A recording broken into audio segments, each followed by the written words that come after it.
Hello everybody and welcome back to Screen Stars. I'm here today to bring you another Star Trek review, and today's review is for the 1996 Star Trek film Star Trek First Contact. Now this film was directed by Jonathan Frakes, and the Next Generation crew all return, and they are joined by Alfie Woodard and James Cromwell, who plays Zefram Cochrane. Now, this is the film that famously brought the Borg back and brought them back really successfully. Star Trek First Contact was a hugely successful film, both with fans and with critics at the time, and it focuses on the Next Generation crew, and essentially the Borg are planning an invasion of Earth. Initially, the Enterprise is kept away from it because they think Picard's past with the Borg might hinder the assault on the Borg, or the defence against the Borg. However, they can't stay away and they go and help. They do manage to help, however some Borg escape, travel back in time, and have every intention of trying to change the future of humanity by stopping First Contact, where a scientist called Zefram Cochrane is building the first rocket with warp capabilities that will basically trigger a first contact experience with an alien life form that will come to visit Earth.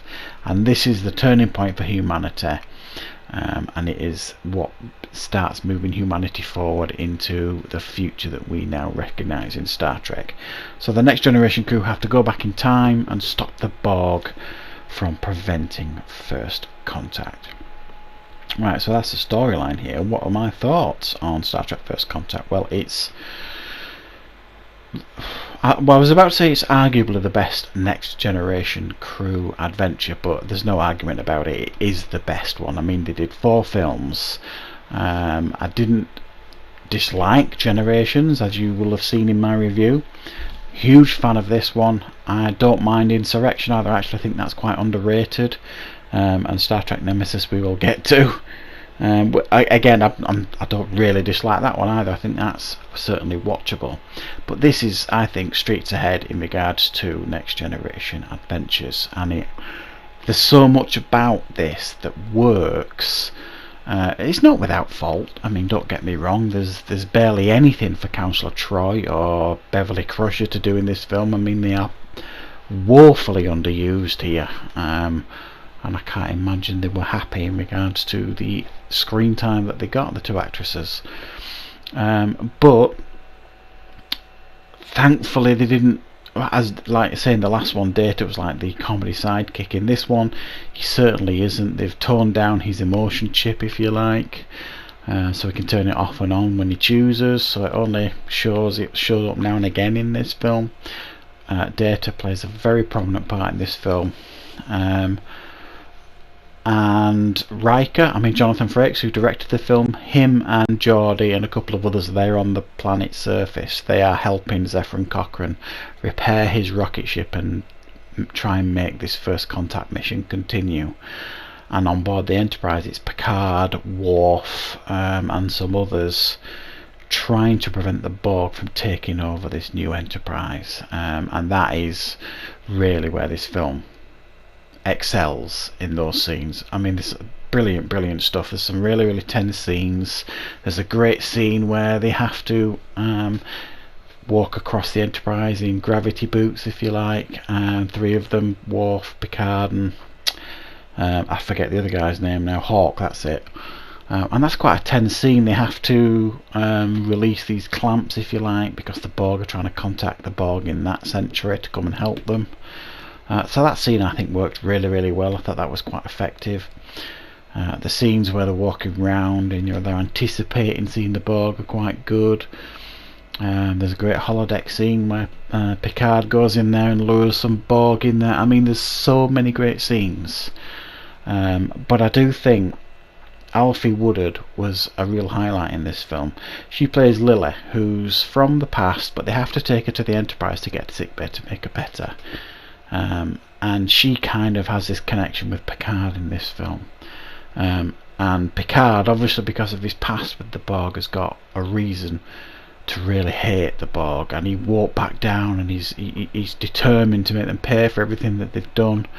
and it's kind of blinding him, and he can't see it, and Lily helps him see it.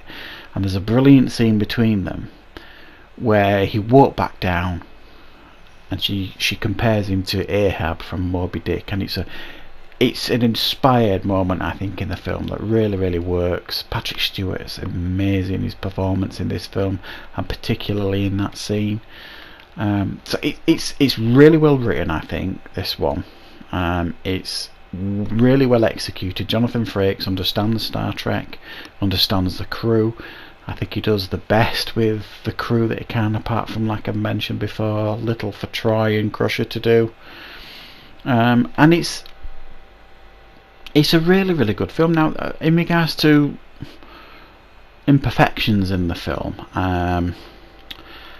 there are things like they've got a new Enterprise. The last film, the other older Enterprise was destroyed, so they get a new Enterprise in this film, but you don't really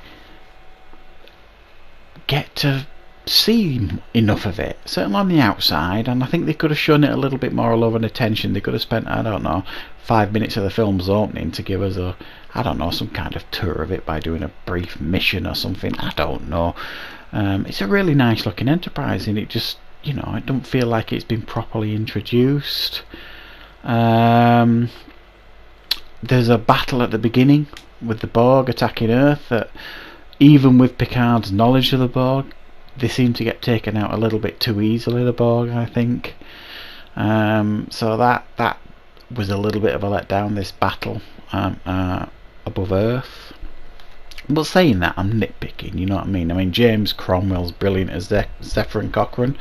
And my understanding is as well, Tom Hanks is in line to take that role. But he couldn't because of scheduling conflicts, so he couldn't do the role. So that role could have been played by Tom Hanks, but James Cromwell does a great job.